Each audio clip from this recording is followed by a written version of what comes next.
Did you know that ambition will lead you to fear? We have all been encouraged from practically the age of our nappies to seek out a life of and within accumulation, to become something, and the bigger, the better. The purpose of life, it seems, as it has been sold to us, is to grow into a future, and to grow as high and as tall as you can. What could go wrong? Look around. Rather a lot. When we seek to bring joy in the present moment, it is instantly attainable. Joy is related to now, in the same way that pleasure is related to another time.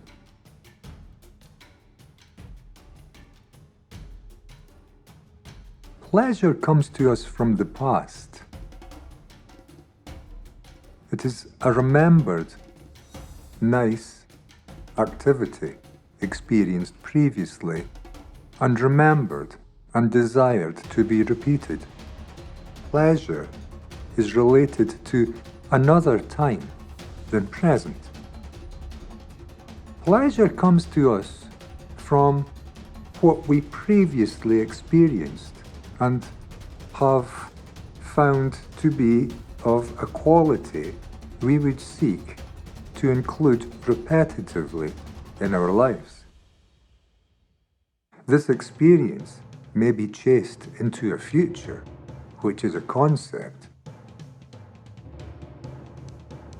but it need be experienced only in this present moment. The experiencing of all pleasure is secreted here from our past. In such a way, we come to find and build a continuity of pleasure seeking to our inner lives. We seek the repetitions of nice things past, and our lives become a repetitive and a frightful affair. The repetitive side is perhaps easy to understand. We seek the repetition now of what we found to be pleasant previously before. Things which brought us a lot of pleasure we seek to repeat. Seems kind of straightforward, even intelligent. But frightful? Where is the fear in the pleasure? Fear is the other side of the coin no one is noticing. Our addiction to pleasure masks a deep pain of its withdrawal and the fear that we may come to lose it. If I seek to repeat a state past into an imagined future, which is our demand of a continuity of pleasure in our lives, which is a backbone to our delicate psychological state, of how we seek to constantly manipulate life, to always experiencing a repeat of the pleasures we have become accustomed to living with, then I live in a state of my own inner continuing fear. When I introduce pleasure as a necessity to my life, I also introduce fear. You know fear, do you not? My bet is, however, that you do not know that fear is a necessary accompaniment to your addiction to your repetitive pleasures. You see, when we seek the repetition of anything in life, which we do not have absolute control over, as in everything related to a concept of a future, then we naturally introduce fear. We may not get it. We find security in continuing relationships which we have no absolute guarantee are going to continue. We seek the continuity of the pleasure we find in relationships, and we live with the pains of the acknowledged facts and the understanding that we may lose them or that they may leave us. And so our loves may become our miseries and our attachments and our hates. Our ambitions will carry fears and uncertainties, and our very lives will become the source of our death. In seeking the continuity of what came before, which we have found to bring pleasure to our lives, we are now living with the ever-accompanying dark shadows of the fears and uncertainties which living with a demand for continuity to pleasure brings to our lives. If a mind seeks to end fear, then ambition, time, pleasure, pain, and fear itself need all be understood. This sounds rather complex, does it not? But it is not so complex.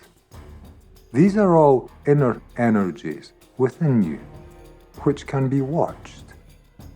These are educated patterns of thinking, seeking always the positive side of life, self-interested, ambitious, driving, and so accompanied by the required opposing side to those coins of being terribly limited in life, to a concept of only self, to living with eyes turned away from the majesty of the present moment of a living, loving, and deeply beautiful universe, from willfully ignoring the desperate plight of starving billions, to the satisfaction of my hidden tax haven and private bank account, and from the monumental push of always achieving more and more and more for myself, in blind ignorance of the lives lost and destroyed, and the impoverishment, in blind ignorance of my destruction of the very life-giving environment all around us which we all depend on,